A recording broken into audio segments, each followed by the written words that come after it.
Merci beaucoup d'être là, de prendre le temps d'être sur le podcast aujourd'hui. Alors Thomas, je t'ai rencontré grâce à la communauté française en Australie, ici, à Sydney. C'est assez drôle parce que je trouve qu'il y a quand même ce côté communautaire de français qui est très forte en Australie. Et moi, j'ai rencontré plein de gens comme ça juste parce que on est français, t'es français, moi aussi je suis française. Faisons un apéro et du coup, je trouve ça assez drôle. Donc merci de prendre le temps d'être sur le podcast aujourd'hui. Avec plaisir. Toi, tu m'as parlé un peu de toi et du fait que tu as déjà vécu dans plusieurs pays dans le monde, la Corée, le Soudan et maintenant du coup l'Australie si je ne me trompe pas. Absolument. Et du coup, ça m'a beaucoup intriguée et je pense que ça pourrait intéresser notre audience de parler de toi, de ton expérience à l'étranger, de comment ça se passe quand on bosse à l'étranger, de refaire sa vie, de partir de zéro à chaque fois. Et du coup, on est là pour parler de ça aujourd'hui. Ça peut inspirer des personnes à voyager, ce sera avec grand plaisir. Merci beaucoup. Avant qu'on commence, j'aime bien commencer mon podcast avec une espèce de petit icebreaker, brise-glace comme on dit, traduction. Et du coup, j'aime bien que les gens se définissent un petit peu avec 3 mots ou 3 expressions pour que l'audience puisse un petit peu savoir qui tu es et se visualiser un petit peu la personne que tu es au quotidien. Ok. Il y a 3 mots. Ouais, bien sûr. Donc Thomas, moi je suis ingénieur, premier mot. Deuxième, je rends les choses simples, en général, au travail ou dans la vie perso. Et le troisième, pour me connaître plus personnellement, c'est j'aime le surf. Donc ça sera surf. Ok. Surf, simple. Ok. Top. Ça veut dire nature, ça veut dire le plaisir aussi, la vie, bref, le surf. T'as appris le surf ici? Oui, absolument. C'était un de mes rêves en venant ici. Mais je pense qu'on en parlera sur l'Australie. Ouais. Ouais. On va en parler juste après, mais trop top. Moi, j'ai essayé le surf ici, je me suis cassé la figure et j'ai dit c'est fini. Ça fait partie du processus d'apprentissage, absolument. J'adore. Et du coup, ça fait combien de temps que tu es en Australie? Ça fait 9 ans maintenant. 9 ans. Bientôt 9 ans. Waouh. Bientôt 9 ans. 8 ans et demi, 9 ans. 8 ans et demi, 9 ans, et tu te lasses pas, t'es bien. Je suis très très heureux. Okay. Et c'est la maison. Ça se voit. À ton sourire, ça se sent, t'es bien. Ok. Et du coup, qu'est-ce que tu as fait avant l'Australie? Donc j'ai fait un parcours d'ingénieur classique, on va dire, en France. Je savais pas trop ce que je voulais faire, j'étais bon à l'école, j'ai fait des études, on m'a dit fais des maths et de la physique, et puis je suis arrivé en école d'ingénieur. Et là j'ai fait des études, j'ai commencé à voyager pendant mes études, en échange en Suède, en stage justement en Corée et un peu au Soudan. Et quand je me suis dit qu'est-ce que je veux faire de ma vie, ensuite je me suis dit je veux partir en Australie, vivre le rêve australien, c'est-à-dire vivre ici, surfer avant le travail, travailler, puis avoir une bière avec des amis ou un verre normal le soir et avoir des week-ends où t'as l'impression d'être en vacances parce que t'es à côté de la plage avec des perroquets. C'est vrai. Moi aussi, j'ai l'impression d'être en vacances tout le temps ici, j'ai pas besoin de partir en vacances, on est en vacances tout le temps. Surtout t'as un super cadre aussi près de Bondi. C'est vrai, Bondi, la mer, tout ça. Oui, complètement. Mais après, il y a beaucoup de choses aussi, d'autres effets, entre guillemets. C'est pas négatif, mais des sacrifices, si je veux dire, quand tu fais de l'expatriation. Mais toi, du coup, là, tu me disais que tu as fait Suède, Soudan, Corée, c'est des pays complètement différents les uns des autres. Déjà, comment ça se passe pour toi quand tu fais à chaque fois, tu décides à chaque fois de... Pour moi, c'est un peu commencer ta vie de zéro, parce que tu sais que tu repars à l'étranger quelque part, tu dois trouver un appart, tu dois trouver un taf, tu dois te mettre bien. Enfin, tu vois, aussi émotionnellement parlant, c'est quand même lourd, même si c'était des stages. Comment ça s'est passé pour toi? Ouais, alors la Suède, c'était par un échange Erasmus, donc c'était des conditions quand même très favorables. Et je pense que si les personnes qui écoutent sont étudiantes, Erasmus c'est incroyable comme programme, donc profitez-en. Ensuite, le Soudan et la Corée c'est sur des stages, mais c'est des stages, donc c'est des destinations qui ne sont pas orthodoxes. Et il y a un encadrement qui est fait autour de ça. C'est-à-dire que, on parlera peut-être de la Corée ensuite, mais je suis parti avec Total à ce moment-là. C'est une grande entreprise, quelle que soit l'opinion qu'on peut avoir de ce qu'ils font derrière, ils s'occupent bien des employés lorsqu'ils font notamment l'expatriation. Donc avant d'arriver, le logement était pris en charge, les billets d'avion aussi. Donc j'arrive, j'ai un logement à 3 minutes d'un site de construction. Donc je suis vraiment, tout est fait. Après c'est un appartement normal, hein. On va pas s'attendre à avoir des milliers on est jeunes. Et déjà je trouve ça incroyable d'avoir un appartement avec une chambre à moi. C'est incroyable. Et puis tout était pris en charge, en tout cas en termes de logistique.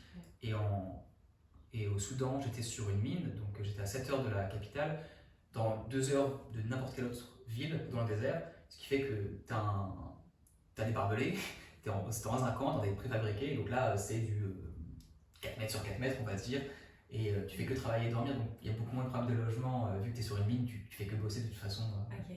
T'as apprécié cette expérience? Ah oui, c'était génial. Je voulais pas y retourner pour des raisons qui sont personnelles, en termes de sécurité, en termes aussi de vie perso sur place. Parce que quand je vais dans un pays, j'essaie de m'intégrer. Quand je suis allé en Corée, j'ai appris le coréen. Quand je suis allé au Soudan, j'ai commencé à apprendre l'arabe. Ok, ça a appris sur place? Dès que je sais que je veux partir, en fait, je commence à apprendre. J'apprends en Corée, j'ai appris un mois avant. pendant un mois, je faisais que de la musique coréenne. Je regardais la télé qu'en coréen. J'ai commencé à apprendre le coréen, voilà, m'intéresser à l'histoire, et faire, et à vraiment me mettre dans le mood pour pouvoir être avec des locaux sur place. Je trouve ça génial. Je trouve ça vraiment génial cette intégration-là. Parce que c'est vrai que nous, quand tu es à Sydney, et tu l'as vu dans la communauté française, il y a quand même des gens qui restent très communautaires qu'avec des Français, du coup, qui ne s'intègrent pas. Et j'ai l'impression que ça fait pas partie du coup du voyage, tu vois, ou de l'expatriation. Il y a un truc qui est un peu déconnecté si tu t'intègres pas un tout petit peu vraiment au pays dans lequel tu essaies de t'ancrer un peu. Ouais, il y a plusieurs façons de faire les voyages. Je vais essayer de m'intégrer personnellement, surtout au départ, mais ensuite je comprends que si des personnes n'ont jamais voyagé avant, elles vont avoir besoin d'un peu d'un cocon, et de se disant au moins j'ai quelque chose de safe, et puis je vais faire mes expériences au fur et à mesure et m'ouvrir. Et je vais pas te mentir, quand je suis arrivé en Suède, oui j'ai commencé à apprendre le suédois, mais il parle extrêmement bien l'anglais, et c'était mon premier vraiment séjour à l'étranger de manière prolongée. J'ai passé 6 mois à Stockholm. Ouais. Je suis resté énormément avec des Français. Mais en fait, c'était une manière pour moi, à l'époque je parlais pas bien anglais, donc je m'entraînais à fond à parler anglais, mais avoir ces Français à qui tu peux pouvoir partager tes états d'âme, comment tu te sens, et quand il n'écoute pas, quelqu'un qui est local va pas forcément comprendre, surtout quand tu as du mal à t'exprimer. C'est vrai. Donc rester avec des Français peut aider, surtout quand c'est le premier voyage. Après, je suis d'accord, tu profites d'autant plus que tu vas aussi t'ouvrir à d'autres cultures. Voilà. Après, il n'y a pas de jugement s'il y en a qui le font, qui ne le font pas, mais l'avantage c'est que tu peux avoir l'un et l'autre, c'est pas forcément exclusif. Tu as trouvé ça facile de, comme tu disais, de t'intégrer dans chaque nouveau pays Est-ce qu'en termes de charge émotionnelle, parce que c'est quand même lourd de à chaque fois bouger, tu vois, tu refais tes valises, tu as trouvé ça facile pour toi? C'était quelque chose qui t'avait la même excitation à chaque fois que tu bougeais dans un nouveau pays? J'étais très content de découvrir quelque chose de nouveau, ça c'est clair. Et une fois que j'étais dedans, je me mets vraiment dedans. Donc, des fois c'est pas facile, je me souviens quand j'étais en Corée, j'étais sur un chantier de construction maritime, et j'allais souvent avec les Coréens eux-mêmes manger donc dans une sorte de cantine pour ouvriers, qui fait froid, ils sont tous toujours en tenue, je suis avec mes collègues, on est tous en blouse, ils mettent pas forcément le chauffage parce qu'ils veulent que ça reste à la température extérieure pour que les gens mangent et repartent bosser tout de suite. Tout le monde parle coréen, je ne parle pas encore, je parle pas très bien, je comprends que 10% de ce qui se dit. Il y a des moments, la nourriture, c'est vraiment la nourriture locale d'ouvriers, donc je me souviens, il y a des soupes à la tête de poisson, t'avais du kimchi. Alors j'ai mangé, c'était bon en fait, mais tu te retrouves dans l'environnement où voilà, t'es totalement dépaysé, tu souris, tu t'écoutes, et puis de temps en temps ils disent un mot en anglais pour que tu comprennes de quoi ils parlent. Et c'est cool, mais c'est vrai que c'est pas facile tous les jours, parce que des fois tu te dis qu'est-ce que je fous là quoi. Mais complètement. Mais du coup, après, une fois que tu as passé cette étape d'intégration, que tu es bien, que tu te mets bien, et tu dois pas repartir en France ou rentrer, tu vois. Est-ce que tu as peur de ce changement, tu vois, le changement, est-ce que ça te fait c'est quelque chose qui est lourd pour toi, ou c'est quelque chose que tu as complètement intégré à ta façon de vivre? Je pense que j'ai de la chance parce que mon père était dans la marine, donc j'ai toujours eu l'habitude de beaucoup déménager. On déménageait tous les 2 ans quand j'étais gamin, donc à 14 ans j'avais déménagé 7 fois. Wow. Ce qui fait que d'un côté j'ai aucun ami quand j'étais jeune, c'est-à-dire que mes premiers amis d'enfance c'est après mes 15 ans, quand j'ai commencé à être au lycée à être stable, c'est-à-dire que j'étais sur Paris. Mais à côté de ça, voyager n'est pas un problème au sens où il y a peut-être moins de charge émotionnelle, c'est être dans le présent.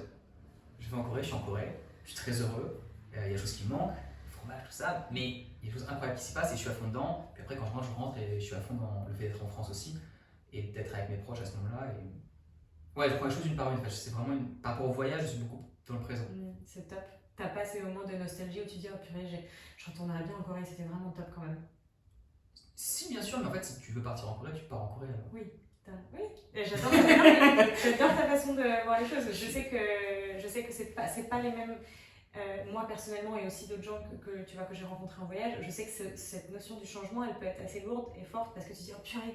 J'ai fait tout, tu vois, j'ai commencé à zéro, j'ai recommencé cette vie de zéro, je suis trop bien ici, j'ai monté les échelons, entre guillemets, etc., etc. Je suis vraiment bien, et là, bam, il y a quelque chose qui se passe, il faut que je parte, et il faut que je recommence encore une fois, j'ai pas la force, tu vois ce que je veux dire? Mais toi, la façon dont tu le décris, en fait, ça a l'air tellement facile, et c'est vrai ce que tu dis, c'est vivre dans le présent, complètement prendre les choses comme elles arrivent. C'est ça, et il faut aussi se rappeler on a de la chance d'être en Australie, c'est un pays incroyable, j'ai fait un choix de venir ici, je me considère comme un immigrant suis venu en Australie. J'ai sacrifié beaucoup de choses, laissé beaucoup de choses derrière, mais c'est un choix profond et je sais que par exemple je ne vivrai nulle part ailleurs qu'à Sydney. Je ne vivrai pas à Brisbane ni à Melbourne parce que je veux pouvoir surfer et que le meilleur surf c'est à Sydney. Et donc je sais exactement pourquoi je suis ici, le job que je fais, si je ne suis pas heureux, je vais chercher ailleurs parce que je ne suis pas en Australie pour ne pas avoir une vie bien. Sinon je retournerai en France où il y a plein d'autres pays où tu peux aller, Canada, justement Corée, où tu peux avoir des vies qui sont très agréables, safe, avec un bon boulot et être heureux. Donc je peux être nostalgique, Mais je suis très très heureux de l'Australie et toute personne qui n'est pas venue en Australie, je les encourage à venir parce que c'est incroyable. On va en parler juste après, mais je veux juste revenir 2 minutes sur toutes les expériences que tu as faites. C'est quoi peut-être une histoire, une anecdote la plus marquante que tu peux partager avec des gens qui ont peut-être envie de s'expatrier à l'étranger? D'accord, alors une marquante pour les gens qui peuvent s'expatrier. Je vais sûrement partir sur la Corée parce que c'est plus accessible et que c'est très je prends deux. Ouais, prends 2 minutes, prends tout le temps qu'il J'espère faut. que tu pourras couper au montage si tu veux juste la petite. Oui, tout à fait, on coupera. Ok. 10 minutes. Ou pas. Ou pas, très bien. Non, alors la Corée pour sûr, parce que c'est un pays dans lequel tout le monde peut aller. Si, ok, je sais. Quelque chose qui m'a. On va parler de quelque chose de culturel, ok, pas forcément au travail, mais que tout le monde peut expérimenter lorsqu'ils vont là-bas. Moi, la Corée, ça m'a changé mon point de vue par rapport au restaurant et par rapport à la beauté physique. Okay. Je vous dis pas, mais ces deux choses, en fait, ils ont une façon de concevoir la vie et la beauté physique et le restaurant totalement opposés à la France. Beauté physique, en France, si t'es bronzé, c'est un signe a priori, t'as envie de passer des vacances à la plage, tout va bien, t'as une bonne vie, tout ça. Donc, on aime bien les gens qui sont bronzés. En Corée, c'est l'inverse. C'est comme les pays asiatiques, si t'es blanc, c'est super bien, parce que c'est-à-dire que t'es pas ouvrier, et donc le standard de beauté est différent de la France. Perso, j'avais jamais été un grand fan du bronzage de base, même si je passe beaucoup de temps à la mer. Mais être en Corée m'a permis de me libérer par rapport à ça, puisque c'est totalement opposé, donc tu comprends que c'est purement sociétal, culturel, c'est une norme conventionnelle, mais en fait tu choisis ce que tu as envie de valoriser comme étant beau ou non. Et à partir de là, je me suis dit, plus rien à faire, j'ai vu les mauvais mots sur le regard, plus rien à faire de ça pour moi et pour les autres, chacun fait ce qu'il veut, et vraiment, ça m'a totalement libéré du poids, du il faut être bronzé, rien à faire. Et vous pouvez être blanc comme neige, c'est pas un problème du tout. Et c'est la même chose pour les restaurants, mais différemment, c'est qu'en France, il faut qu'il y ait une expérience, t'arrives, plus tu es dans les restaurants étoilés, tu es content. En Corée, les meilleurs restaurants, ils en ont rien à faire de l'environnement. Alors je parle pas de si tu vas dans un 3 étoiles à Séoul, très bien, mais j'ai vécu dans une autre ville, la 7e ville du pays, qui s'appelle Ulsan, et les meilleurs restaurants, genre de barbecue, de fruits de mer, t'arrives, t'as des chaises en plastique dans un truc de galet où tu mets ta chaise, c'est même pas plat, t'as une sorte de parasol, tu me dis où est-ce qu'on m'amène? C'était des Coréens qui m'amenaient parce que je passais beaucoup de temps avec eux justement en local, et la nourriture arrivée est incroyable. Et la seule chose qui comptait pour eux, c'était non, on veut que tu aies la meilleure nourriture possible. Tu as un peu la grand-mère qui te rapporte les plats de fruits de mer, tu vois que c'est familial, enfin c'est un truc. Et tu fais ah ouais, c'est trop bien. Tu enlèves beaucoup de conceptions pareil, culturelles sur le comment ça doit être, comment c'est censé être bien un restaurant. Ah non, tu peux avoir un très bon moment en étant avec tes amis, juste en mangeant de la nourriture incroyable, même si c'est un peu bancal, oui, c'est pas vrai, mais c'est pas grave. Ils sont plus concentrés sur la nourriture en elle-même que l'expérience. C'est ça. C'est génial. Dans la ville où j'étais, et ces changements-là, qui peuvent paraître anecdotiques, mais en fait, c'est une cumulation de petites choses qui te font voir la vie différemment, puisque tu vas déconstruire ce que les normes françaises t'ont apprises, qui est très bien par ailleurs, mais tu peux choisir. Et ensuite, tu choisis, tu peux dire, j'adore les expériences, donc je vais faire tout pour avoir un restaurant en Australie qui fait une super expérience, très bien. Mais tu choisis. C'est ton vrai choix, c'est pas une construction qui t'est imposée, qui est bien comme raccourci dans la vie de tous les jours, mais qui est intéressante de déconstruire, parce que voilà, c'est pas la vérité ultime.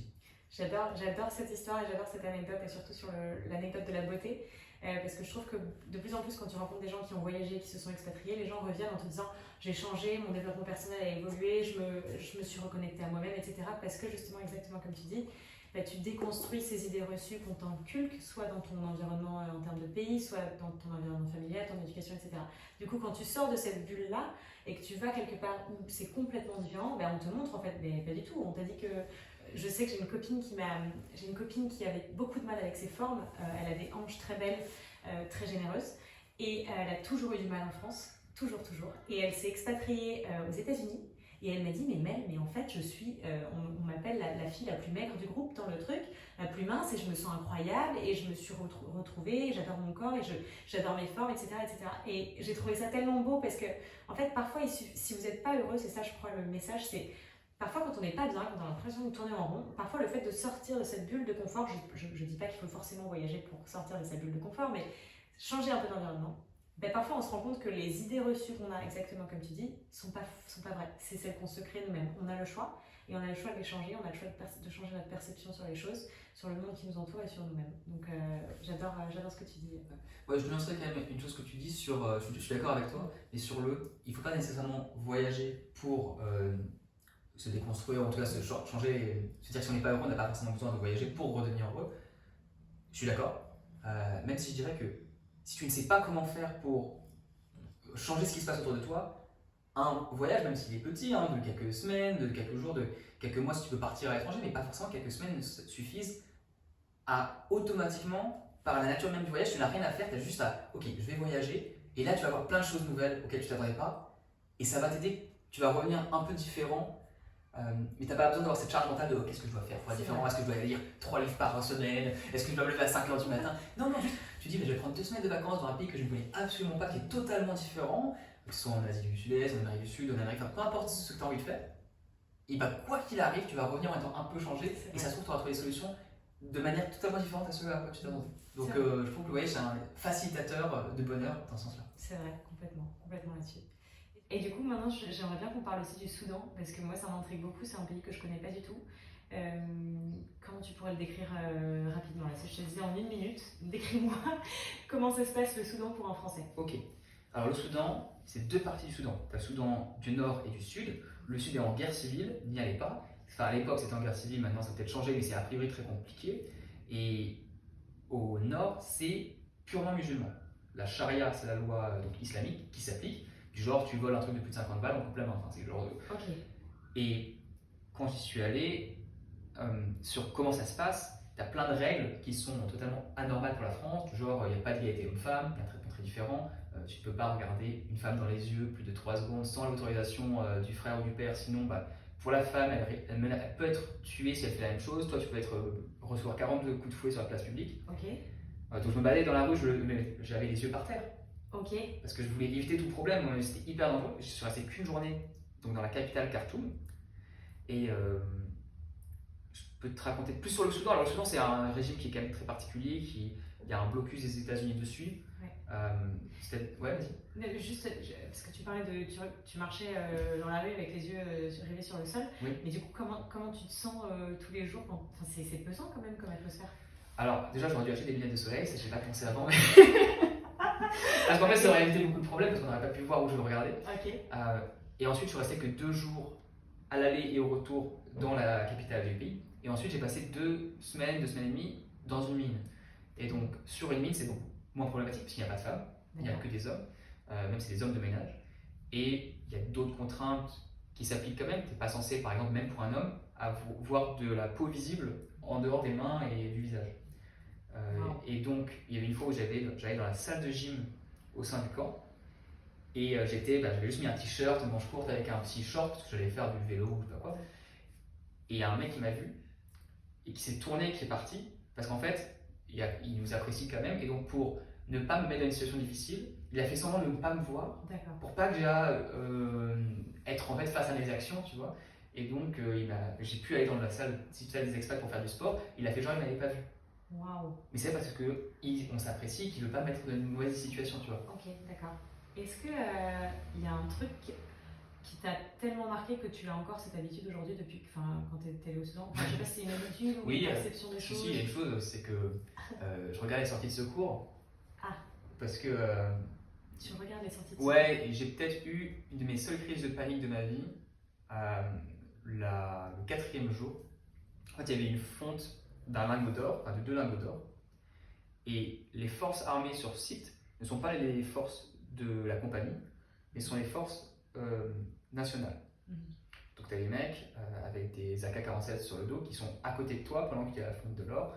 Et j'ai pu prendre le lingot, mais par exemple, tu vois, il le mesure au gramme près avant. Et s'il y a une différence de 1 gramme, tu es vraiment dans une mauvaise situation.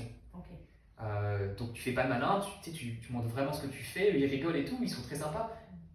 Mais c'est pas tes mecs. C'est pas tes copains. Et surtout, ils sont pas payés par la même personne, donc il y a un conflit. Et eux, ils sont là pour protéger l'or. Et t'es pas dans un pays, encore une fois, c'est la charia qui s'applique. Donc quand tu vois quelque chose là-bas, c'était très très compliqué, il faudrait te faire rapatrier d'une manière ou d'une autre, mais t'as pas ton passeport non plus. Ils m'ont pris mon passeport quand je suis arrivé. Okay. Il faut un tampon de la compagnie qui t'a embauché pour pouvoir sortir du pays, le jour même. C'est-à-dire que si j'ai pas le tampon de la compagnie qui dit que je peux sortir, je ne peux pas sortir du pays. D'accord. Et quand j'étais dans le campement, je me suis rendu compte au bout du 4e jour que j'étais dans des préfabriqués. C'est-à-dire, tu dors dans une petite maison qui fait 3 mètres sur 3 mètres, enfin avec une toilette en plus. Très rustique, mais qui n'a pas besoin de plus. Il fait entre 30 et 50 degrés, 30 degrés la nuit il faisait 38 degrés, le jour il faisait 49, 48. Attends, 2 secondes. Il y avait la clim, comment ça se passe? Oui, bien sûr. Oui, d'accord. Okay. Il y avait la clim. J'ai essayé de faire une fois une sortie de 45 minutes en extérieur, j'avais pris 2 litres avec moi, en 45 minutes j'avais bu les 2 litres et j'avais soif et je suis revenu dans le camp. Mais je me suis rendu compte que si on attaquait le camp, en fait, s'il prenait le point, ce qui était déjà arrivé une fois, s'il prenait l'entrée, je ne pouvais plus sortir parce que c'est un camp de barbelés, enfin, t'as les grillages, et que si quelqu'un tirait dans le préfabriqué, vu que c'était des murs fins, j'y passais, je ne pouvais pas bloquer à l'intérieur, il n'y avait aucune façon de s'en sortir. Et donc il était 2h du matin et j'ai eu une crise de panique et je me suis dit, s'il y a une si on nous attaque, qu'est-ce que je fais? Il n'y avait qu'un mec des forces spéciales françaises qui était avec nous, qui était censé être celui qui s'occupait de cleaner la cafétéria, parce qu'il n'y avait pas le droit d'avoir des forces personnelles. Il disait, bon, si on nous attaque, de toute façon moi j'ai pas d'armes, donc je peux en tuer sûrement 2 au couteau, mais après vous ferez sûrement buter et vous serez dans la merde. Et donc j'ai fait le tour du camp de nuit pour chercher un endroit où je pouvais sortir. Et j'ai fini par trouver, après 30 minutes, un endroit sous un grillage où il y avait une sorte de petit trou où s'il fallait s'en sortir pour sa vie, je pouvais sortir et après juste attendre que les gens s'en aillent parce que de toute façon, t'es dans le désert, tu ne peux rien faire, il fait 45 degrés. Je ne vais pas m'en sortir, mais c'est juste pour éviter de me faire prendre en otage ou autre chose le soir, même s'il y a des forces qui viennent nous sauver le lendemain. Et je me suis dit, bon, au moins j'ai un endroit où aller si jamais on nous attaque. Mais depuis, ça a l'air de rien, mais je vais aller dans un building et je vais toujours regarder où sont les sorties de secours au cas où. Waouh! Je vais toujours chercher par où je veux sortir. Où je travaille. Chaque fois que tu vas où... Ah ouais. Genre, j'ai commencé un nouveau travail au sein du gouvernement australien. Il y a des locaux à Macquarie. C'est un très beau local. C'est à Sydney. C'est à Sydney, mais dans le nord, mais des gros buildings de 7 étages. Première chose que j'ai faite, c'est que j'ai passé une demi-heure à marcher dans tous les étages pour comprendre où étaient les escaliers de secours de chaque étage, parce que c'était un peu différent, et voir quelles portes étaient safe ou non, pour pouvoir, s'il y a un moment, il y a un truc, ce qui est stupide, parce que c'est pas stupide. À Sydney, il n'y aura rien, mais j'essaie d'être toujours au courant de où est-ce que je peux sortir. D'accord. Waouh, c'est quand même un sacré truc qui marque ce que tu racontes là, c'est assez ouf. Et t'avais pas peur de rester au Soudan? Enfin, moi je pense que dans ces conditions-là, moi au bout du 4e jour je serais rentrée, mais parce que je suis un peu une mauvaise là-dessus. En fait, je ne pouvais pas rentrer de toute façon.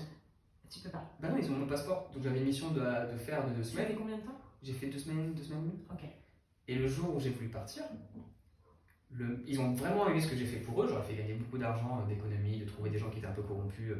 J'ai trouvé des trucs. Donc, je travaillais directement pour le directeur de la mine. Et je reviens dans la capitale, et puis le gérant de la compagnie, qui est un Soudanais, était très gentil. Il rigolait en mode, bah, t'es sûr que tu veux partir? Non, mais tu sais, Paris, c'est eux qui t'ont envoyé, mais si tu veux rester, tu repars pas. Nous, on te fait rester pendant autant de temps que tu veux, il n'y a aucun souci. Dans le visa, on s'arrangera. C'est un peu en mode, ils vont trouver des solutions. Et je dis non, mais je veux partir. Et il fallait être à la fois ferme, en mode, je vais pas me montrer que je suis faible et que j'ai une position de vulnérabilité. Donc, tu voulais agir comme un homme, entre guillemets, c'est te montrer, avoir de la présence, mais pas trop non plus, pour pas pour pas qu'ils pensent que tu essaies de l'agresser, parce que si tu joues un rapport de force, tu perds en fait. Et eux, le directeur de la mine avait un mec avec une arme à côté de lui. Et ils avaient mon passeport. T'avais quel âge? C'était en dernière année d'école, donc j'avais 18, 19, 22, 23. Wow. Ok. 23. Tes parents, ils t'ont laissé aller au Soudan comme ça? Mon père a été sur tous les conflits armés depuis les années 90, et donc il a déjà fait pire. Et t'avais pas peur, juste avant de partir au Soudan, quand on t'a dit on t'envoie au Soudan? Pas au début. Okay. Mais une fois que j'ai eu ma réalisation, j'étais moins serein. Et de toute façon, je pouvais faire que ce que je pouvais faire, donc je me suis concentré sur le travail. Mais c'est pour ça que j'ai pas accepté le job derrière. Parce que c'était une trop petite compagnie par rapport à une ancienne filière d'Areva qui était revendue. Et donc, leurs moyens de défense n'étaient pas au niveau, par exemple, travailler pour Total, entre autres, dans les pays en Afrique. Ils ont une force de sécurité largement supérieure qui peut assurer la défense de ces personnes, au moins de façon plus légitime si jamais il y a un gros problème. Alors que là, je ne me sentais pas en sécurité. Je savais qu'il y avait un problème. En fait, ils ne pouvaient rien faire, à part, comme l'a dit, le mec du GIGN, là, l'ancien, en prendre deux sur lui, puis de toute façon, voilà. C'est incroyable. Et c'est pas que je me sentais pas en sécurité, c'est que je n'étais pas en sécurité. Ce qui n'est pas la même chose. Ça doit quand même te faire un énorme choc de vivre ça. Et après l'Australie qui est quand même. Je vais toucher du bois, je vais toucher des têtes, je vais tout toucher. Mais l'inverse en fait, c'est un peu le jour et la nuit. Parce que moi, l'Australie, en fait, je pense que c'est pour ça que je m'y plais. C'est qu'en tant que femme en plus, moi j'ai vécu toutes mes années pendant plus de 25 ans à Paris, à prendre le métro, à avoir peur, à regarder derrière mon épaule à chaque fois que je marchais. Arrivé en Australie, on te dit non mais tu sais si tu oublies ton ordinateur dans le train, personne ne va te le prendre, tu pourras le retrouver. Et vraiment, oui. Enfin le jour et la nuit quand même, complètement. Donc ça a dû te faire un choc. Ouais, bah c'est le paradis. Et du coup, pourquoi l'Australie? Alors, du coup, t'as fait tous tes petits voyages. Et puis d'un coup, comment ça s'est passé pour toi le choix de l'Australie? Est-ce que ça a été un choix? Est-ce que on t'a envoyé ici? Comment ça se passe? Totalement. En fait, j'ai fait un stage en Corée. Qui a profondément impacté ma vie, parce que c'est là où j'ai compris ce que je voulais faire de ma vie en termes de métier. D'accord. Au départ, j'ai fait une école d'ingénieur. Quand tu es dans l'optique, je travaille à fond, il y avait deux carrières qui étaient très promues au sein des établissements, c'est la banque d'affaires et le conseil en strat. Deux environnements dans lesquels tu travailles 80-90 heures par semaine, tu n'as pas de vie, mais c'est pas grave. Attends 2 secondes. 90 heures par semaine? Oui, bien sûr. Alors qu'on est en train de se plaindre pour les 35 heures en ce moment. D'accord. Oui, mais les salaires ne sont pas les mêmes, les opportunités non plus. Oui, mais je travaille avec que des personnes qui sont. Ça, c'était en Corée? Non, ça c'était en France. C'est des opportunités, tous mes meilleurs potes ont fait ça. Waouh, ok. 90 heures par semaine? Oui. D'accord. C'est pas. Tu sais, tu travailles 10 heures par semaine, tu travailles le samedi aussi, le dimanche, tu travailles une partie. Okay. Tu peux faire aucun plan, ils peuvent t'appeler. Ouais. Ok. Et ça te plaisait? C'est ce que je voulais faire, moi, je pense. D'accord. Bien sûr. Okay. Parce que c'est là où tu dis que tu vas travailler sur les problèmes les plus complexes qui puissent exister pour un jeune qui sort d'école. Tu vas rencontrer des directeurs d'entreprise, des CFO, tu vas avoir des actions qui vont impacter à grande échelle. Donc, tu es super content. Tu vas découvrir des choses super intéressantes et grandir très vite. Ouais. Et exactement. Et tu vas te retrouver de gens qui veulent vraiment bosser énormément. Donc tu te dis c'est super bon. C'est ce que je pensais faire. Je ne remettais pas trop en question le rythme. Donc le bonheur à ce moment-là était vraiment une notion qui ne m'intéressait pas forcément en fait, tout simplement. Parce que j'avais eu la chance d'être plus ou moins heureux sans me rendre compte avant. Donc quand j'étais là-dedans, je me disais ah ouais, c'est pas grave, pas avoir de vie, on va travailler. Et en Corée, j'ai rencontré donc mon manager qui s'appelle Adrien, qui se reconnaîtra, qui était quelqu'un qui adorait son travail, qui avait tout bâti depuis zéro, tu vois, qui s'était construit, qui adorait l'industrie dans laquelle il était. Il avait une femme, il était heureux, il avait des enfants, il voyageait en expatriation de pays en pays, et il avait une vie. En fait, j'ai vu, en travaillant avec lui à ses côtés, quelqu'un d'intègre, de droit, qui a réussi justement en faisant les bons choix, tu vois, qui n'essayait pas de prendre des raccourcis ou de, comme on peut se dire des fois, dans le milieu de la finance où tu as des requins et tout. Et c'est lui, c'était quelqu'un vraiment de bien, qui faisait des choses qui n'étaient pas. Et pourtant, qui travaillait 50 heures par semaine, on va dire, mais qui avait une vie à côté, qui pouvait prendre des week-ends, qui voyageait, qui était super heureux. Et je me suis dit, mais en fait, ce sur quoi il travaille, on n'en parle pas forcément à l'école, c'est pas ce qui est le plus mis en avant, mais c'est hyper intéressant d'avoir un métier technique comme ça, d'ingénieur, et ça te permet de voyager n'importe où dans le monde. Donc je me suis dit, ok, c'est ce que j'ai envie de faire. Et à ce moment-là, quand j'ai pris cette décision, après quelques mois dans stage, je me suis dit, où est-ce que je veux aller? Alors, il se trouve que j'ai beaucoup de difficultés avec les langues, même si j'essaie de les apprendre avant de partir. C'est extrêmement difficile pour moi d'apprendre des langues. Pour te dire, genre plusieurs, du coup?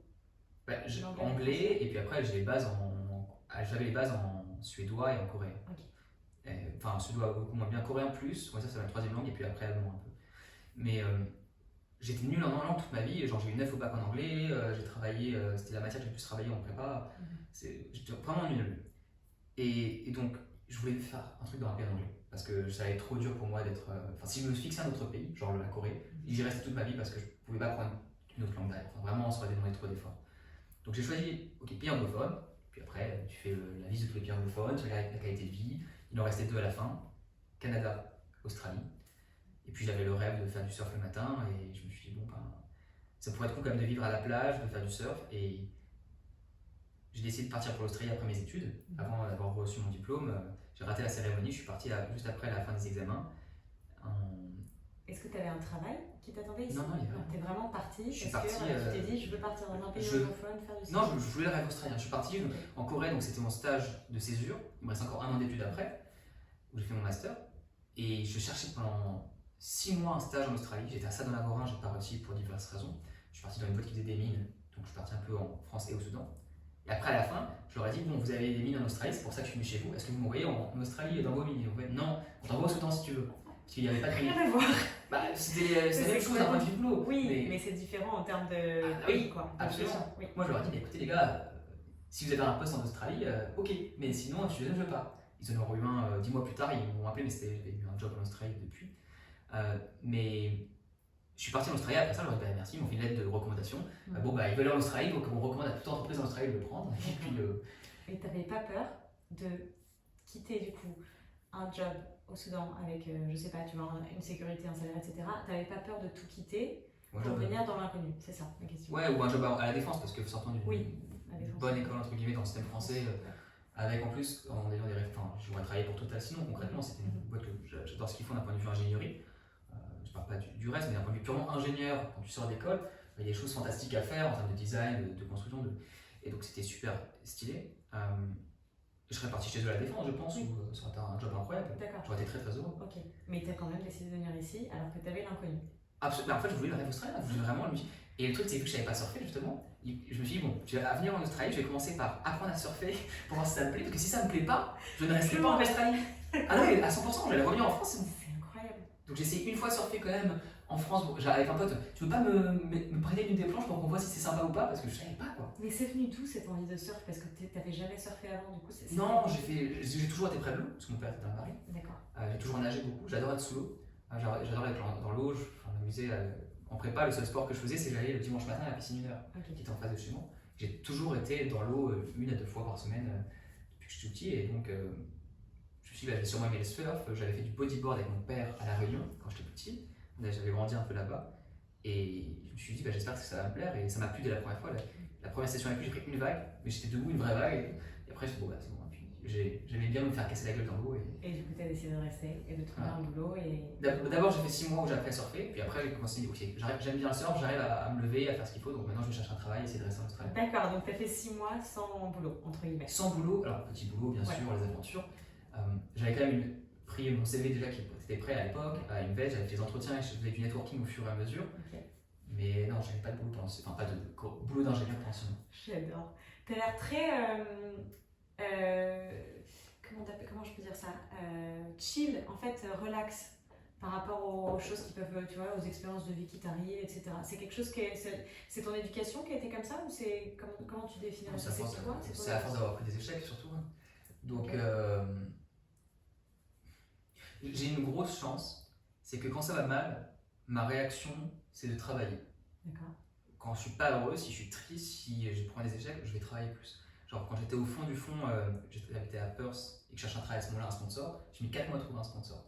4 mois avec un visa qui va expirer dans 6 mois, c'est énorme. Tu comptes les jours, tu vois l'argent qui descend dans ton compte en banque. Et je savais qu'il me restait près de moi. Enfin, j'ai dû appeler mes parents en leur disant, est-ce que si j'y arrive pas, vous me reprenez chez vous? Est-ce que je peux revenir à la maison parce que j'aurais plus d'argent et j'aurais plus rien, tu vois? Ils m'ont dit oui, c'est ce qui m'a permis de me dire, ok, je suis prêt à mettre tout mon argent, à tout perdre. Et au pire, je rentrerai et je raconterai que j'ai appris l'anglais en Australie, puis j'essaierai de bullshiter un peu et de trouver un job à la défense. Et du surf? Appris l'anglais et du surf? Ouais, mais pour vendre le truc d'un point de vue professionnel, puis tu te dis, j'ai allé surfer 1 an, les gens vont me dire, qu'est-ce que c'est que ces moments-là?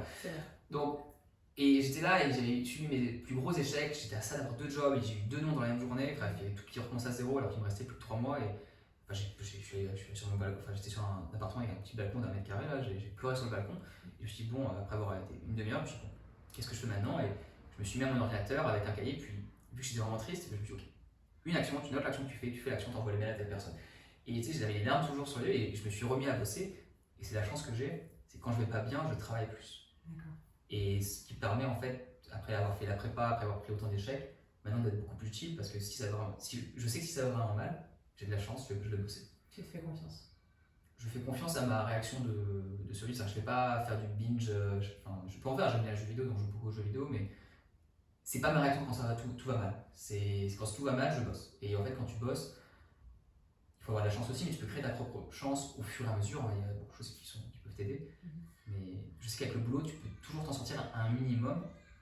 Et après, plus tu travailles, plus tu peux avoir de la chance. Et si tu travailles intelligemment, tu peux aussi faire plusieurs choses. Mais ouais. Donc, je suis chill maintenant, mais à l'époque, c'était plus dur. Oui. C'était beaucoup plus dur. Il y avait beaucoup d'incertitudes. Je me levais le matin et puis je bossais. Et je cherchais un travail pendant 10-12 heures par jour. Quoi. Donc c'était. J'étais pas forcément très heureux non plus à ce moment-là, je me mettais en seconde, tu vois, et j'allais juste surfer 1 à 2 fois par semaine, juste pour essayer d'avoir le pic d'hormones, d'adrénaline et de. On appelle l'hormone du bonheur. La dopamine. De la dopamine, exactement. Mais ouais, et puis j'ai eu la chance de toujours essayer de parler avec des gens, de donner des conseils, il y en a qui te remontent le moral. Tu parles beaucoup de la notion du bonheur et d'être heureux. Comment tu le définis aujourd'hui Tu la définis aujourd'hui, la notion du bonheur pour toi, personnellement? Alors c'est une vaste question, je vais le faire simple, je suis Oui. pas sûr que c'est ma réponse définitive, donc ça se D'accord. trouve, si j'y réfléchissais plus, je trouverais un truc plus stylé, mais moi je veux pas d'emmerde. Tu veux pas? D'emmerde. D'accord. Je veux juste pas de problème. J'essaie de designer ma vie, ça fait 15 ans que je travaille là-dessus pour avoir le moins de problèmes possible. Est-ce que c'est un problème pour toi? Ça va être des problèmes de sécurité, ça va être des problèmes au travail, ça va être des problèmes relationnels. J'ai une attitude assez. Comme tu te dis, j'ai eu beaucoup d'échecs plus jeunes. Je comprenais pas. J'ai du mal à lire les personnes en général, et donc j'ai eu beaucoup de déceptions aussi sentimentales, mais aussi en termes amicales, je crois. Et depuis, j'applique des règles pour éviter ça. C'est-à-dire que si quelqu'un me trahit une fois, je ne me prends même plus la tête, et je reste qu'avec des gens qui veulent le meilleur pour moi. Et en fait, quand tu fais ça pendant 10 ans, cumulativement, tu enlèves de ta vie toutes les personnes qui ne sont pas vraiment là pour qui tu es toi, et tu n'as que des gens super supportifs, et donc au fur et à mesure, tu crées des cercles qui sont de plus en plus, enfin de mieux en mieux, en fait, tu sais que quoi qu'il arrive, ça va aller. Là, j'ai un pote, un très très bon pote, que je n'ai pas vu depuis 6 ans, il est aux États-Unis lui, et bon, il y a eu des difficultés récemment, et j'envoie un message, et tout de suite il me répond, tu veux qu'on parle et tout, et alors que ça fait peut-être 2 ans qu'on ne s'est pas parlé, mais je sais que c'est un très très bon ami, on va se voir quand je vais aller sur Paris. C'est une vraie amitié. C'est une vraie amitié, et tous mes amis, en général, tous mes amis, tous les gens vraiment proches, j'ai énormément de chance, c'est qu'en fait on est des amis très solides parce qu'au fur et à mesure, j'enlève des problèmes quand il y a des choses qui sont pas fiables, je vais pas. Au travail, j'ai créé des process pour que ça soit plus simple. J'essaie de rendre ma vie de tous les jours un peu. Que la vie de demain soit un peu plus facile que la vie d'aujourd'hui. Alors, comme c'est dit comme ça, c'est idéal. Ça marche pas toujours, et quand on est dans la situation difficile ou quand on se pose des questions, typiquement quand tu es en France, il y a beaucoup un cadre qui peut être très incertain, beaucoup de pression, beaucoup de choses négatives à la télévision et aux médias. On peut se demander comment faire, et je me focalise sur ok, qu'est-ce que je fais aujourd'hui qui demain va m'aider. Est-ce que c'est j'améliore un petit process, j'apprends comment mieux éditer des vidéos, mieux faire un podcast, ou je vais rencontrer quelqu'un aujourd'hui pour que demain ça aille. Donc, et en fait, au bout de 10-15 ans, tu arrives à avoir une vie qui est. Je prends 10-15 ans parce que j'ai 10 ans, tu vois, quand t'es plus gamin, enfin, à partir de 15 ans avant ça, j'étais pas très conscient, parce qu'on est jeune. Mais ouais, vu que ça fait maintenant au moins 15 ans que je fais ça, 10-15 ans, ça va beaucoup mieux, je suis dans une situation où je peux être beaucoup plus chill parce que j'ai beaucoup moins de problèmes. Elle est super stylée ta réponse. Tu me disais que tu avais peur de ne pas avoir une réponse stylée. Ouais, mais alors je te dis. Je pense que c'est très authentique et ça te définit complètement. Donc merci d'avoir partagé ça déjà, de t'être ouvert, ça me touche. Et j'espère et je te souhaite de n'avoir zéro emmerde dans les prochaines années à venir. Après, je pense que j'ai l'impression que tu es de plus en plus ancré, tu es très dans le présent et peut-être que maintenant tu vis beaucoup mieux les gens et les choses qui t'entourent. Est-ce que tu penses que, parce que du coup c'est un peu ton identité maintenant d'aujourd'hui, est-ce que tu penses que tu as réussi aussi à faire tout ce travail sur toi-même grâce à tes voyages et au fait que tu vois, que tu aies rencontré des gens différents, de différentes cultures, etc. Le voyage aide parce que ça accélère. Genre, le voyage, c'est un accélérateur de découverte de soi-même. Plus tu voyages, plus tu vas être exposé à différentes cultures.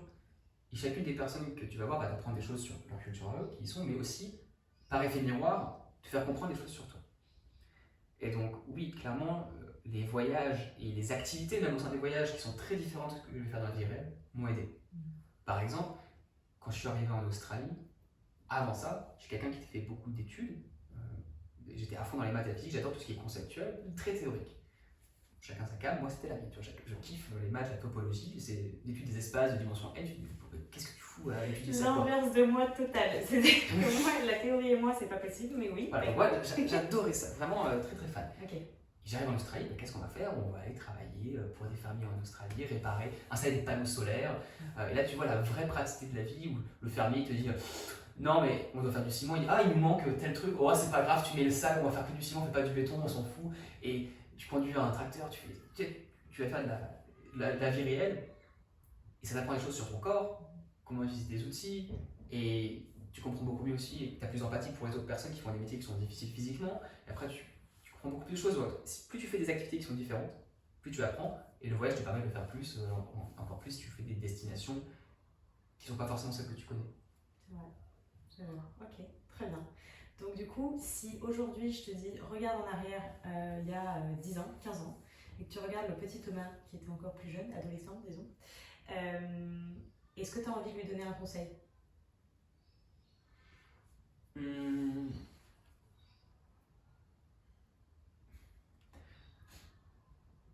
Je pourrais dire deux choses. La première, c'est que ça va aller, ça va le faire. La deuxième, c'est t'économises pas et travaille beaucoup et surtout focalise-toi sur l'impact. Et t'économises pas, ça ne va pas essayer de trouver des shortcuts, surtout au début. Parce que justement, il y a 15 ans, quand j'étais entre 15 et 20, 25 ans, c'est les moments les plus formateurs et prendre des shortcuts, des raccourcis, pardon, à ce moment-là, c'est se mentir à soi-même et c'est le vrai boulot, il faut le faire à un moment donné. Il vaut mieux le faire le plus tôt possible pour accélérer ta carrière et ta vie. Plus tu vas vite au départ et plus tu vas monter sur un plateau qui sera élevé et plus ta vie sera facile. Donc, je conseille vraiment de ne pas chercher à s'économiser. On a beaucoup d'énergie quand on est jeune, problème de santé hors, mais pour la majeure partie des gens, on a beaucoup d'énergie. Elle va aller en diminuant au fur et à mesure. On peut la garder en faisant beaucoup de sport, et c'est ce que je conseille aussi. Mais va à fond au départ parce que c'est là où tu as plus d'énergie, de motivation. Et focalise-toi vraiment sur apprendre des choses, réaliser des petits projets le plus possible. Petits projets au travail, petits projets en voyage. Un truc, par exemple, le module à faire, c'est faire le plus de week-ends possible à l'étranger. J'avais fait plusieurs week-ends dans les villes de France où je prenais le train le soir, je faisais un train de nuit, j'allais dans une ville, je restais 2 jours sur un canapé d'un pote et je revenais le dimanche soir ou le lundi matin. Et à l'époque, ça me paraissait galère, mais en vrai, tu peux dormir sur un canapé, tu peux dormir dans un train, même si t'es fatigué. Quand t'as moins de 30 ans, ça va le faire. Et même en fait, quand t'as moins de 35, ça peut encore le faire, t'as encore la forme. Fais-le parce que tu pourras plus le faire forcément plus tard. Après 35 ans, tu auras potentiellement des enfants si tu en veux, ou tu auras une vie de famille, tu auras des responsabilités de travail, tu pourras peut-être te permettre d'être aussi fatigué le lundi matin. Et ouais, fais le plus de week-ends possible dans des villes à l'étranger. Si je peux me dire un truc pratique, ce serait ok. Tu as 2 ans, tu te fais toutes les capitales d'Europe en week-end. Okay. En cherchant les billets les plus cheap possibles, tu n'as pas beaucoup d'argent, mais tu sais, tu peux toujours trouver un week-end, il fait un peu froid en automne, pour aller je sais pas, à Rome ou quoi que ce soit. En fait, il leur manque des gens parce que c'est pas une période touristique, ils font alors les billets sont à 30 balles. C'est vrai. Et chercher des petits billets pas chers comme ça, et une fois tous les mois te dire est-ce que je ferais pas un petit week-end à tel endroit avec 1 ou 2 potes, et vous faites une expérience trop cool. Et ouais, c'est la galère, mais c'est cool. C'est cool, et puis t'as moins de pression, t'as rien à perdre quoi quand t'es jeune en fait. T'as pas encore une vie de famille, un taf ou quelque chose, t'as pas des attaches, tu vois. Donc complètement. Ok, j'adore, trop top. J'avais jamais pensé, mais ce conseil d'aller voir toutes les capitales d'Europe, ça serait peut-être le truc pratique que je me dirais. Et tu parlais de justement faire plein de petits projets quand t'es jeune. Je sais qu'aujourd'hui tu as plusieurs projets à côté de ton boulot. Et notamment que tu fais toi aussi des vidéos sur YouTube. Et que tu as aussi écrit un livre. Alors, est-ce que tu peux nous parler un petit peu de tout ça? Déjà, les vidéos YouTube, c'est pour les ingénieurs? C'est ça, donc j'ai 2 chaînes, une chaîne de vidéo et une chaîne de podcast. La chaîne YouTube s'appelle Thomas l'ingénieur. Simple, encore une fois. Thomas, je suis ingénieur, Thomas l'ingénieur. Droit au but. Voilà. La chaîne de podcast est tout aussi simple sur le nom. C'est une discussion d'ingénieurs. Ok. Je parle avec des ingénieurs pour des ingénieurs. Très niche, hein, pour tous ceux qui ne sont pas ingénieurs, je suis désolé. Mais c'est ma niche, j'aime bien tout ce qui est comme ça. Voilà, donc... Et le but, c'est d'aider, en fait, sur la chaîne YouTube principalement, tous les jeunes qui se cherchent, qui cherchent un travail et qui veulent avoir une bonne carrière. Donc, tous les conseils que j'aurais aimé avoir à l'époque. Je suis l'aîné de ma famille, je suis le premier ingénieur. Donc, j'ai pas forcément eu beaucoup d'aide en termes de je savais pas ce que c'était que le boulot. Donc, j'essaie c'est un peu le grand frère que j'ai pas eu en disant, bah voilà, c'est les discussions que tu aurais si tu prenais un verre avec ton grand frère ou même un café, peu importe, et qui disait, bon, ça se passe vraiment comme ça. Ce qu'on va t'afficher, ce que les médias vont te dire, c'est comme ça, ce que les entreprises vont te vendre, c'est un projet super bien, alors qu'en fait tu vas faire stagiaire photocopieuse. Je veux dire, comment tu fais pour ne pas être stagiaire photocopieuse? Allez, bien, on va vraiment regarder ce qui marche, voici comment ça se passe en vrai, et fais ça, ça va être beaucoup plus intéressant. Okay. Donc c'est ce que j'essaie de transmettre un peu sur le. Cette envie d'aider les autres, elle vient d'où, tu crois? C'est intéressant comme question parce que j'ai jamais vraiment été altruiste à la base. J'ai toujours fait les choses de manière personnelle, mais ça a vraiment commencé quand j'étais en Australie et que j'ai galéré pour trouver un travail, un sponsor. Et j'ai galéré pendant 4 mois, j'ai beaucoup bossé pour ça. J'ai réussi sur le fil du rasoir à avoir un sponsor, à rester, donc pour avoir la possibilité de vivre mon rêve. Et après, j'ai vu d'autres personnes qui étaient dans la même situation, donc peut-être tes potes. Après, ils me disaient, c'était vachement cool ce que tu as fait, donc il y a des amis d'amis. Et c'est comme ça que ça a commencé. J'ai aidé plein de gens à essayer d'avoir un sponsor justement en Australie, à comprendre les codes ici, la culture, comment s'intégrer plus vite pour avoir plus de chances, avoir cet entretien. Et en fait, à partir de là, ça s'est fait de fil en aiguille. En fait, ça s'est fait au fur et à mesure de l'eau, puis après je commençais à aider plus de gens, puis après j'ai commencé à aider des étudiants parce que je trouvais ça cool de faire des vidéos avec, j'ai commencé à travailler avec Central Lyon à l'époque, avec 100 étudiants, dont 50 qui étaient vraiment investis sur leur CV. Et en fait, de fur et à mesure, ça a de plus en plus marché. Il y avait des retours qui posaient des questions, je réponds aux questions, il y a d'autres questions qui arrivent. En fait, comme ça, tu construis, tu dis, bah, c'est trop cool. Et voilà, donc je n'ai jamais fait ça d'un point de vue au départ pour aider les personnes, mais en fait, ça l'a.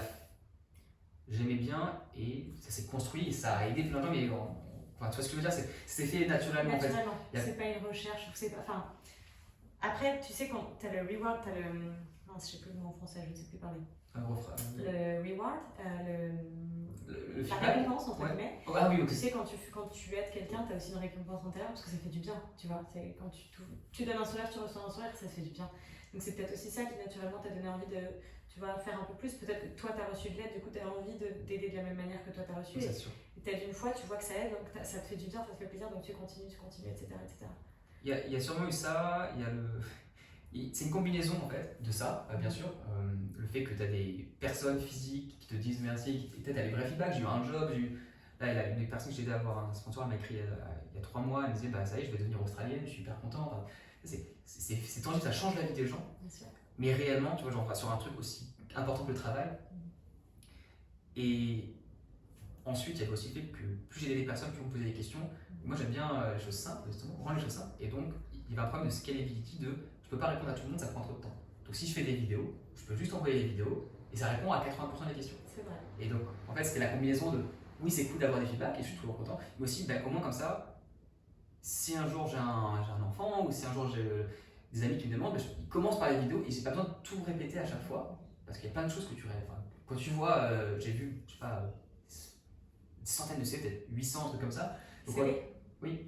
J'ai donné des retours sur plein de CV. Bah oui, je sais comment lire un CV en 10 secondes et te dire ce qui va, ce qui va pas. Donc voilà, maintenant j'ai 20-25 vidéos sur les CV, 5 sur les bases théoriques, puis plein de retours pratiques. J'ai fait 2 lives de 2h30 chacun où je lisais des CV d'étudiants en live avec les étudiants sur le chat, tu sais, en mode Twitch qui répondaient. Ils se commentaient les CV les uns des autres et moi je lisais l'opinion à la fin. Enfin, voilà, si tu veux voir comment je relis des CV, j'ai 5 heures de live contenu, j'ai 25 vidéos. Okay. Donc tu vas bien vers moi, je te renvoie vers ça. Et après, si tu as des questions encore après avoir tout ça, il n'y a pas de souci. Mais au moins, on accélère cette transmission de connaissances qui permet d'aider plus de gens plus rapidement, tout en gardant la personnalisation quand les gens ils ont fait tout leur homework au départ. Trop bien. Et du coup, ce livre que tu as écrit il n'y a pas longtemps, est-ce que tu peux nous en parler aussi? Oui, ça s'appelle How to get a job in Australia, donc comment avoir un job en Australie. Et ça, à la base, je pourrais te le montrer après, je crois que je l'ai ici, la couverture. À la base, c'était aussi quand j'aidais des gens à trouver un travail ici. J'avais écrit cette lettre. J'ai envie de t'appeler le bon samaritain parce que. Non, mais c'est très beau. Tu sais quoi, à chaque fois que je rencontre des gens qui sont comme ça me fait plaisir parce que c'est important que ça se perde pas, tu vois, l'entraide. Je pense que c'est. Alors, je sais que c'est mon impression à moi et j'essaie vraiment de changer cette perception-là, mais parfois, quand je suis à Paris, quand je rentre à Paris, j'ai l'impression que ce truc-là, je le vois pas. Pas autant que quand je suis ailleurs à l'étranger, tu vois. Cette entraide, parfois, je suis à Paris, tu vois, tu as quelqu'un qui va te demander quelque chose, les gens ont peur de l'inconnu, les gens ont peur d'aider, les gens n'ont pas envie d'aider quelqu'un parce qu'ils n'ont pas envie de se faire marcher sur les pieds et que quelqu'un, tu vois, aille au-dessus d'eux. Et du coup, moi, ça me dérange. Et du coup, quand je suis à l'étranger et que je rencontre en général pas des Français, souvent c'est des gens d'autres cultures qui sont tout le temps, vraiment, qui ont envie, mais avec leur cœur de t'aider, tu vois. Quitte à ce que tu shines encore plus qu'eux, parce que, bah, comme on me l'a toujours dit, et maintenant je l'ai vraiment compris, hein, enfin, c'est dans ma tête, tout le monde est unique. Chaque personne est unique. Personne ne pourra te prendre ta valeur. Personne ne pourra te prendre ce que toi tu sais faire. Tout le monde fait les choses différemment. Et si tu acceptes ça, tout vient en abondance déjà à toi. Et tu vas pouvoir, toi, aider les autres sans avoir peur que quelqu'un te prenne ton pouvoir, entre guillemets. J'appelle ça un peu le pouvoir intérieur des gens. Et je trouve ça super important et super beau parce que du coup, on peut s'entraider tous ensemble. Et tu vois, peut-être que moi, je vais voir en toi quelque chose que toi, tu sauras faire mieux que moi, alors que moi, j'essayais de le faire. Mais toi, peut-être que tu vas voir en moi quelque chose que je peux faire aussi encore mieux. Et c'est comme ça qu'on s'entraide. Et c'est comme ça que les gens vont bien. Et c'est comme ça que tu crées une jolie société. Et du coup, ça me fait super plaisir d'entendre ça de la part d'un Français à l'étranger. Et de t'entendre dire ça, je trouve ça trop beau. Et je pense que c'est important de le souligner. Ah, je te remercie. Je vais quand même rajouter un truc. Je pense qu'il y a beaucoup de gens qui le font aussi en France. Mais il faut. Il y a des manières de faire scintiller le meilleur chez les autres. Je vais le mettre en anglais, j'ai les traductions, mais on va dire. il y a des manières de se comporter qui peuvent permettre aux autres de donner le meilleur d'eux-mêmes. Exactement. Et notamment en France, enfin, j'ai l'impression que c'est de la chance, mais en fait, ça c'est à force de construire des cercles positifs autour de soi. Et quand je rentre en France, je me rends compte que les gens sont trop sympas. Okay. Moi aussi, alors attends, moi je vais quand même. Moi aussi, j'ai tout mon entourage, c'est des gens incroyables, etc. Mais c'est vrai que parfois, tu vois, au détour d'une discussion avec des gens que tu viens juste de rencontrer, des potes de potes par exemple, souvent c'est du négatif, ou souvent c'est. Tu vois pas l'entraide autant que ce que j'ai pu voir à l'étranger. Mais je vois ce que tu veux dire, mais je pense que tu peux même avoir un impact positif en la créant autour de toi. C'est-à-dire des personnes qui ne s'en rendent pas forcément compte, qui ne sont pas dans un contexte qui va favoriser ça, mais tiens, mais tu fais ça quand même, c'est vachement cool, et puis ils vont se sentir mieux parce qu'ils ont fait une fois une bonne action, tu la mets en avant, tu la highlights, ils vont dire c'est cool, et puis la prochaine fois ils vont faire une autre. Complètement d'accord avec toi. Et je pense que ça se construit au fur et à mesure. Alors c'est peut-être un peu bisounours, mais c'est bien d'avoir des visions aussi qui sont idéalistes, parce qu'en fait, plus tu y crois et plus tu la crées autour de toi, plus ça marche. Complètement. Genre là, je vais rentrer en France dans un mois. J'ai 2 événements, 2 soirées. Une c'est avec des abonnés et une autre c'est avec d'autres potes youtubeurs et qui sont entrepreneurs. Ça va être trop cool. Et je sais que les youtubeurs, j'en avais déjà fait une l'année dernière quand j'étais rentré en France, avec des gens de parcours totalement différents, avec certains plus ou moins gros.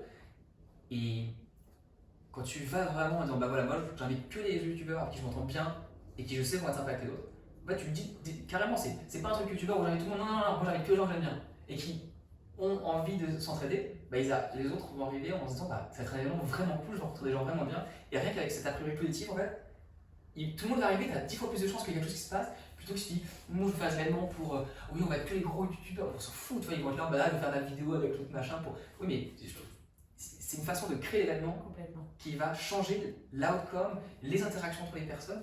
Là, ils disent, je leur dis à tous, non, c'est que des gens hyper cool et hyper stylés, de différentes tailles, bien sûr. Et ça va être trop cool, mais parce que tu peux créer ça autour de toi. Et j'encourage vraiment toute personne qui n'arrive pas à avoir ça dans son entourage, à chercher à le créer petit à petit. Il n'y a pas besoin de faire un truc parfait tout au départ, mais de créer ça. Et pour créer ça, ça rejoint ce que je disais, c'est il faut aussi donner de la valeur aux gens qui sont autour de toi. Et exactement comme tu dis, c'est que tu n'as pas besoin que ce soit que les meilleurs de telle ou telle division ou je ne sais quoi, pour que les gens aient de la valeur. La valeur, c'est ce que toi tu décides de donner à quelqu'un. Ouais, il y avait une vision, je trouvais, qui est vachement bonne là-dessus, c'est la carrière et les personnes autour de toi, leur vie c'est comme un puzzle, où toi ta vie c'était une pièce du puzzle. Et si tu cherches juste à avoir les pièces qui s'emboîtent avec toi, c'est cool, mais bon, tu vas pouvoir parler qu'avec 3 pièces, à 9 si on compte ça sur les diagonales. Alors que si tu vois chaque personne comme une pièce de puzzle, et tu te dis la question, bah, je vais faire un événement, et le but c'est comment je fais pour que leurs pièces puissent avoir des pièces qui s'emboîtent. Et bah tout de suite, tu peux avoir un impact sur beaucoup plus de pièces, parce que c'est plus que toi, c'est toutes les autres pièces, et là bah, tu peux impacter 20, 30, 40 personnes. Et si tu fais ça de manière répétée, bah, il y a bien un moment donné où une de ces pièces va dire hey, attends, moi je connais une autre pièce qui peut aller avec toi. Et voilà, on appelle ça le karma, les ondes positives, tout ce qu'on veut.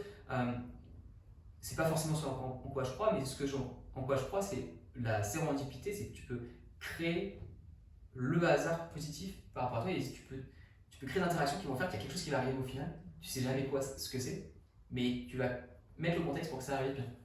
C'est un peu l'inverse de quand tu vas en soirée, tu vas prendre plein de verres, prendre des cuites. Tu sais, quand tu prends 10 cuites d'affilée, il y a sûrement une connerie que tu vas faire à un moment donné. Bah, c'est la même chose, mais l'inverse. Tu vas créer des événements, il y a sûrement un truc très positif qui va t'arriver, mais tu sais pas où est-ce que ça va être et tu sais pas ce que ça va être. Mais c'est aussi très cool. Et c'est un peu le plaisir aussi de la vie et le bonheur de tu sais pas ce qui va arriver, mais à un moment donné, tu vas avoir un truc trop cool qui va arriver. Exactement. J'allais te demander c'est quoi les projets qui arrivent, et du coup, tu viens juste un petit peu de le dire, la France. Est-ce que là, tu t'es ancré en Australie, l'Australie, ça te plaît? Est-ce que tu te verrais, t'es australien, est-ce que tu te verrais quand même tout recommencer à l'étranger dans un autre pays encore une fois? Non. Ok. Non, je reste à Sydney. Je reste à Sydney, j'irai sûrement en France quelques années pour être près de mes parents, en donné dans les prochaines années, mais je reste à Sydney. Comment tu vis cette vie loin, toi? C'est presque une question personnelle parce que je sais que moi c'est une question qui revient entre guillemets parce que c'est quand même compliqué pour moi, je suis très famille. C'est très compliqué pour moi, parfois il y a des moments très durs où je suis là, mais mince, j'ai l'impression j'ai l'impression d'être un peu égoïste, à être loin, à vivre ma meilleure vie, tu vois, alors que ma famille me manque, mes proches me manquent, mais je sais aussi que je suis en train de construire un futur meilleur pour moi ici. Comment toi tu vis ça? On fait des sacrifices en étant ici, on est très loin, c'est 24 heures d'avion, c'est hyper long, on peut pas être là pour les mariages, pour les enterrements, pour les amis qui ont des enfants, pour tout ça, et c'est dur. Je gère ça de plusieurs façons, déjà en essayant d'être le plus heureux possible ici. Ensuite, en étant proche de ma famille, avec des groupes de WhatsApp, famille, tout ça, mais j'ai aussi trouvé l'astuce des vidéos pour essayer de partager le plus possible. Et par exemple, je fais des vidéos qui ont très peu de vues, mais qui je m'en fous totalement. Et c'est sur mes updates de chaîne, je vais commencer à en faire cette année. Le but, c'est juste que pour les gens qui me suivent régulièrement, mes amis, ils vont pas voir mes vidéos qui se destinent potentiellement plus aux étudiants ou aux jeunes professionnels, où ils ont 30, 35 ans et mes parents, bon voilà, ils vont pas forcément regarder ça. Mais ils vont regarder les updates pour voir où est-ce que j'en suis dans la vie ou par rapport à ce projet-là. Puis j'essaie de leur écrire régulièrement et de partager quelques nouvelles. Et les réseaux sociaux maintenant sont tellement bien développés que tu peux t'en servir pour partager des choses. Et quand tu combines donc ça avec le fait que mes amis et les gens qui restent autour de moi sont des gens avec qui j'ai des très profonds liens, et je sais qu'on pourra se revoir à n'importe quel stade de la vie.